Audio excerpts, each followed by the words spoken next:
For the symphony, for any orchestra, they need someone in my position to be able to help coordinate all of the things that go on stage with guest artists and conductors. Someone to help plan what it is that is going to be performed.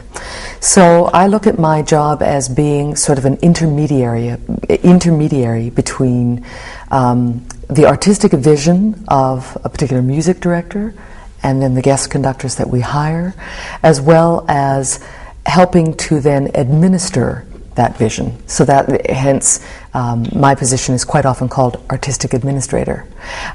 So you're really involved in all of the aspects of listening to the creative ideas, coordinating them, juggling past performances so that you don't, the knowledge of past performances so that you don't repeat pieces too often, that you have a regular rotation of certain artists through the symphony, and that you plan the pieces that are going to be performed by the orchestra and by the soloists in a way that not only fits with that vision but also fits with the ability of the orchestra to put those on and have an audience for those pieces and for those concerts. So it's a very complicated balancing act between artistic ideals and administrative reality, both in terms of budget as well as marketing and just the overall use of resources. It's a planning process that starts out a number of years in advance. And it's also not a cut and dried process. It's something that if you've been doing it for a while and doing it for a particular organization for a while, you do it, you certainly have some deadlines that you need to work toward.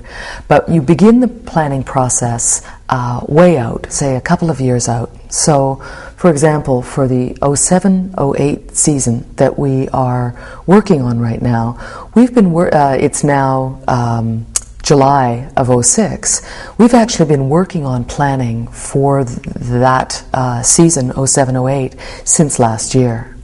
So we typically work 2 years out to begin the process of deciding what dates our music director is available to conduct. We get those into the schedule, and then we decide on what conductors we would like to invite. Returning conductors, new conductors, sort of scouting and trying to figure out who's the best person to invite, who are successful people that we would like to invite back, and we start to put that into place. And that's my administrative job, because it's fine for a music director to say, oh, we'd like so-and-so.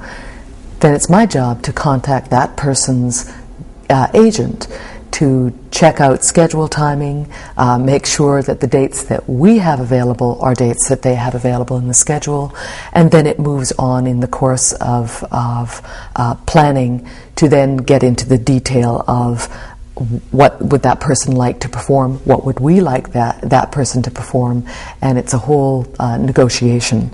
And that has to happen for every conductor and guest artist that is invited, that there's the administrative responsibility of making sure that the time is in their calendar, that I'm dealing with their representative, and that I'm also negotiating their contracts. So that's and then you get into certainly the details of negotiating program, because it is a negotiation. You certainly want to be able to have something that the symphony wants. An all Ligeti festival is necessarily the most practical or the most ideal thing, and so you have to balance between what are very interesting artistic ideas, but also what are the needs of the symphony in terms of putting forth a season. What are the balances? Just because a conductor might want to do the Rachmaninoff Second Symphony, I might have to say, I'm sorry, you can't. We just did that last year and it's too soon to repeat. So I'm sort of in that administrative vortex, trying to coordinate all of the moving pieces. So it's a process that takes place over a fairly long period of time, with the finite deadline being, when do we have to announce that season and send out a brochure? And that's typically in the very late winter, early spring, say January or February, prior to the season that's being sold. Yeah. So you work back from